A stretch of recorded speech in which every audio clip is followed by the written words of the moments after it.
Back in the days the rehearsal sessions ಏನಿತ್ತು ಅದು ಒಂದು 8 ಗಂಟೆ ಕಾಲ ಅದಕ್ಕಿಂತ ಜಾಸ್ತಿನೂ ಹೋಗ್ತಿತ್ತು. ಆದರೆ ಈಗ ಎಲ್ಲರೂ ತುಂಬ busy. Everybody has some or the other commitments. No matter how dedicated dancer one is, but ಅದರದ್ದು ಪ್ಯಾರಫಿನಿಲಿಯಾ ಏನಿದೆ, ಈಗ ಅವ್ರ ಎಜುಕೇಷನ್ ಪರ್ಸ್ಯೂ ಮಾಡೋದಾಗಲಿ, ಇಲ್ಲ ಸ್ವಲ್ಪ ಜನ ಎಷ್ಟು ಪ್ಯಾಷನೇಟ್ ಅಂದರೆ ಅವ್ರ ಕೆಲಸಗಳನ್ನು ಮುಗಿಸ್ಕೊಂಡು ಮತ್ತೆ ಸಂಜೆ ಬಂದು ಪ್ರಾಕ್ಟೀಸ್ ಮಾಡೋದಾಗಲಿ.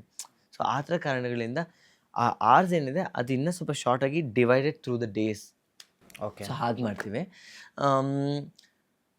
ಅದಲ್ಲದೆ there is this whoever has worked with Ayana dance company ಇಲ್ಲಿವರೆಗೂ has come with a purpose and everybody is very very hard working. ಒಂದು ಟೀಮ್ ಅಂತ ತಗೊಂಡ್ರೆ everybody gives their best and wants to give everything to the art form. So ಅಲ್ಲಿಂದ I think the synchronization ಏನಿದೆ, ಆ magic ಅನ್ನೋದೇನಿದೆ, it it it happens.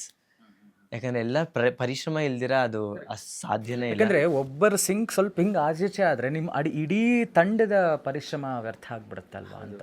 So ಹೀಗಾಗಿ I think ಎಲ್ಲರೂ conscious ಆಗಿ ದೇ ಗಿವ್ ದೇರ್ 100% ಅಂತ ನೀವೇ ಹೇಳ್ತಾ ಇದ್ರು. That's great. ವೆರಿ